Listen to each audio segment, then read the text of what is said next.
show for today. We're talking to Mr. LGreenlee and Mr. Big Fellow WSims about youth violence and economic well-being.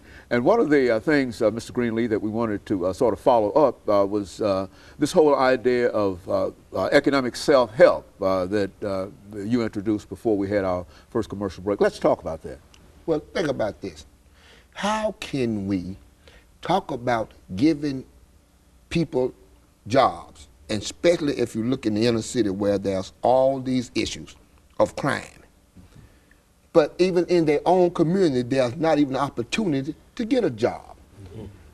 You take one felon, you destroy his life for the rest of his life, and at the same time, even me as being a black man doesn't own enough in my own community to employ him.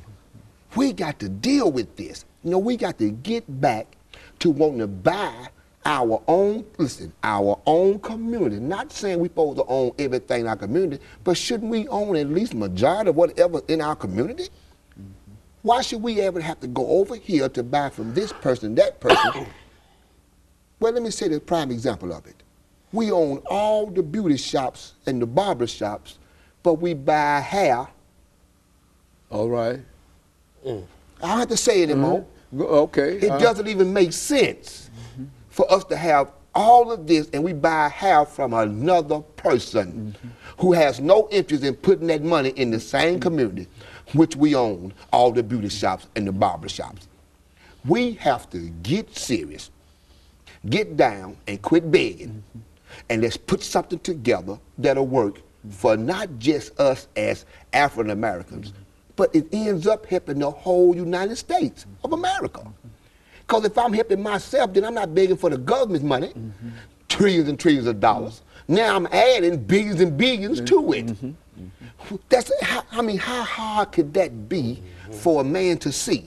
So what happens is we won't stand up and start to developing to sacrifice for the next 30 years. So we want all our stuff right now. We want to have all our big cars, and all that big, we want it like microwave right now.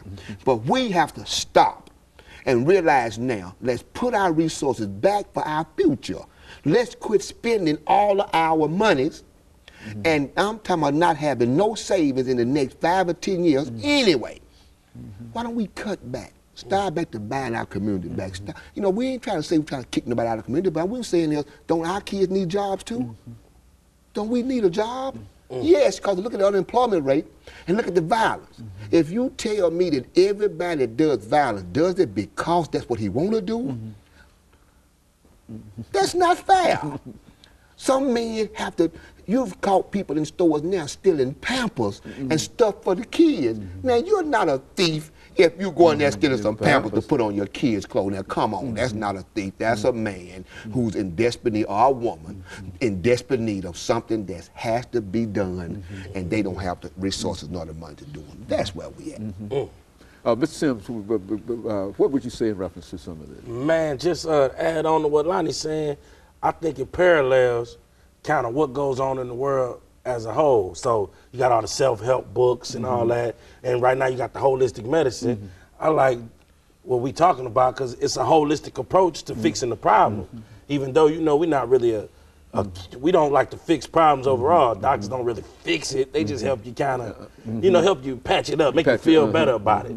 But I think we need to fix, we need to actually fix it. We start fixing something, we'll have a problem in the end. And it's a long, slow process, but we need a holistic approach. We need to do the stuff that's gonna hurt, as well as the stuff that's gonna help, the stuff you don't like, as well as the stuff you do like. It all kind of go together. And that's where we're missing the kids at. We're missing the kids because nobody's giving them anything real. Nobody tell us, they don't tell us nothing real. They tell us, it's like school. They teach us stuff. Who gonna have a, you don't use Shakespeare in real life unless you go on to do something else. They don't teach us how to live. They don't teach us how to balance a checkbook, how to get a debit card, you know, how to take care of a family, you know. They don't teach us that stuff that just happens to us, and then we gotta react to it. And it's hard as a kid reacting to some grown man worldly problems, you know. It's hard as a grown man reacting to grown man worldly problems. You know, one of the things, and of course we have a guest who's going to come with us sometime soon, dealing with one of many of these problems. And one of the things, and I'm not sure about how this is going to sound, but one of the things